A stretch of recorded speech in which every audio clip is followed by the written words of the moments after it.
I've reviewed almost all tablets that have been released in the last couple of years, and there are a lot of interesting ones and even some very interesting ones running Windows. But which ones are the best? I'm NJ for mynexttablet.com, and in this video I will show you the best Windows tablets you can buy right now.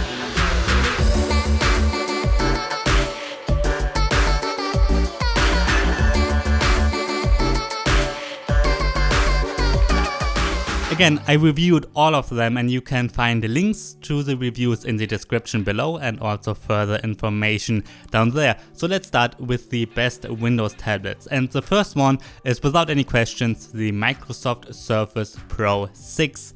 It has a very high-end premium design, very fast hardware, and it's just a very good tablet. It features a magnesium body which feels very high-end, and it has a kickstand on the back which feels again very high-end. We're getting a 12.3 inch screen here with a resolution of 2736 by 1824, so it's a high resolution 12.3 inch screen.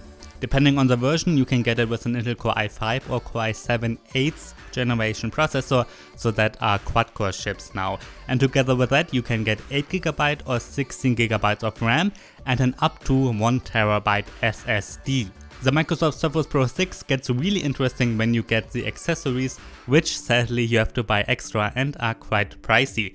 You can get it with a type cover, which is a keyboard cover that connects magnetically to the tablet, and it is one of the best keyboards I ever used for a tablet. It's a really nice keyboard. You can also angle it up a bit so that you don't have to type flat on a table. Another accessory you can get is the Microsoft Surface Pen, which is an active stylus, and that one works great as well. It supports 4096 pressure points and is really nice to use. You can use it on Photoshop or just to draw something or to take down notes, and it really is one of the best styluses I reviewed. Alright, the next one is the Lenovo Mix 520, and that one is a bit cheaper alternative to the Microsoft Surface Pro 6. It is very similar, but there are some cheaper aspects of it. Let's start with the design. The design is very similar. It even has a full metal body, and it also has a kickstand on the back, which is made out of metal. But for example, the fans are not as hidden as nicely as on the Surface Pro 6. But overall, it's a good design. We get a 12.2 inch screen here, however the resolution is a bit lower. It has a full HD screen.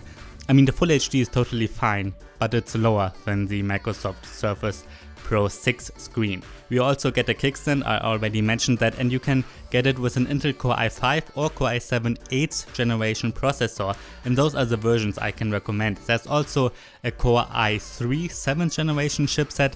You can get that version too, but that one is much slower, so I don't think it's worth it that you save $100 or so for that one. You can get it with up to 16GB of RAM and an up to 1TB SSD and optional LTE. And again, you can also get it like with the Surface Pro 6 with a keyboard cover and with an active stylus, and that one again supports, just like the Surface Pro does, 4096 pressure points, and it's a pretty nice stylus as well, and the keyboard is almost identical. Sometimes you have the feeling that it's almost the same tablet, but there are again some aspects where it's a bit cheaper, like with the screen and also with the design a little bit. Alright, the Lenovo Mix 520 is a lot cheaper, and especially because the keyboard and the stylus are included out of the box, you don't have to pay extra for them. The next on this list is the Acer Switch 3. That one is a lot cheaper than the Surface Pro 6 or the Lenovo, but it also has weaker hardware. We're getting an Intel N4200 chipset in this one, and that one is fine for office work. You can do office work, browse the web, maybe watch a little bit of YouTube, obviously watch normal videos locally as well. But it's not perfect for Photoshop. You can use Photoshop, but only with more simple files. You can use some video editing, but only Full HD videos. Don't try to edit 4K on here. And Fortnite will not run nicely on here at all. However, it has a very similar design to the last two tablets. It even has a built-in kickstand, which has a kind of U shape in this case. Obviously, the body is mostly plastic. We get a plastic frame. There's a little bit of aluminum on the back though. We get a keyboard as well, and it even has a very similar design to the last two. but it's not as premium feeling as the Microsoft Surface keyboard, but it's pretty good. So for office work, I think this one is a pretty nice deal. That's the Acer Switch 3.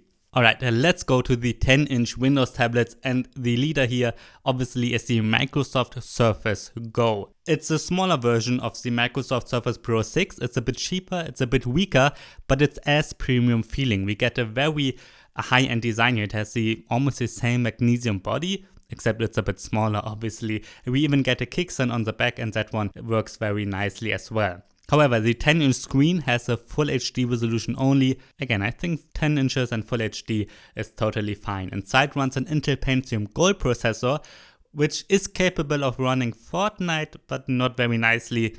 Overall, I wouldn't recommend it for Fortnite. You can install it and play it at around 15 frames per second maybe. It's not very nice for Fortnite, but totally fine for office work. You can get it with 4GB or 8GB of RAM and a 64GB flash storage, or a 128GB SSD, which will be the fastest option. And again, Microsoft is offering it with a keyboard and a Surface Pen, and the Surface Pen is exactly the same like the one for the Surface Pro 6. It works exactly the same, and it is exactly the same pen. The keyboard is a bit smaller though, because we've got a 10-inch screen here. It's as premium feeling as well, and it's nice to type on, but it is smaller than a standard keyboard. Alright, an interesting alternative and cheaper alternative to the Microsoft Surface Go is the Lenovo IdeaPad D330. It has a full plastic body, no magnesium or aluminum here, but the keyboard is included out of the box, and it is a solid keyboard, so if it's connected to the screen, then it works like a notebook and not like a tablet. It has a 10-inch screen again, but it either has an HD resolution, which is lower than the Surface Go, or you can also get it with a Full HD display. And inside runs an Intel N4000 dual-core chip or an N5000 quad-core chip. You can get it with 2GB of RAM, which I really wouldn't recommend, or 4GB of RAM, which is fine for Windows. The storage options are 64GB and 128GB, and it starts at just $299 or 299 euros, so it's a very inexpensive Windows tablet, and that really is the cheapest Windows tablet that I can recommend right now. Sometimes you can get even cheaper ones, but those usually run Intel Atom processors, which are really old by now, and for nowadays I don't think it's worth it to spend $200 or something on an Intel Atom tablet.